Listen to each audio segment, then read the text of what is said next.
Facebook বলে যে পিছনের ব্যাকগ্রাউন্ড সবুজ থাকতে হবে এমন কিছু ব্যাপার না।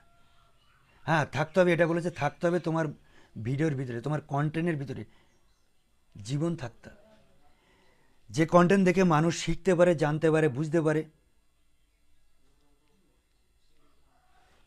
আপনি ভিডিও করলেন, সবুজ আছে পেছনে, ভিডিওর ভিতরে কিছু নেই, তাহলে সে ভিডিওই নন ফলোয়ার কাছে পাঠাবে না। শেখার নেই যখন, তাহলে তোমার সেটা পাঠিয়ে লাভ কি? এমন কিছু কন্টেন্ট তৈরি করো তাতে শেখার জানার কিছু থাকবে তার ভিতরে, মানুষ পছন্দ করবে, তোমার ভিডিওটা দেখা অপেক্ষা করবে কখন ওই দাদারা ভিডিওটা পোস্ট করে। সেরকম ভিডিও তৈরি করে পোস্ট করো, মানুষের চাওয়া থাকবে।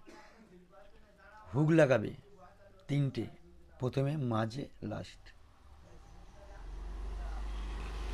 তোমার ভিডিও যেন মানুষ কিছু পায়, শিখতে পারে, এমন কিছু।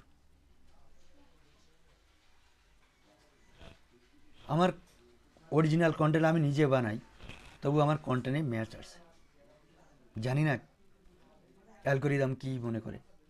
আমি কিন্তু কারো ভিডিও নকল করি না, আমার মনে যা আসে তাই বলি। ফেসবুকের গাইডলাইন মেনে চলি, টাইম পোস্ট করি।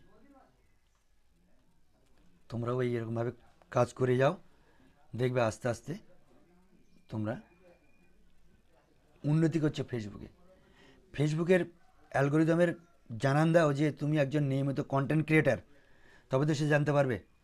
একটা পোস্ট আজকে করলে 6 মাস বসে থাকলে, সকালে একটা করলে 12টার সময়, কোনো 3টের সময়, কোনো দিন 5টার সময়, এরকম করলে হবে না।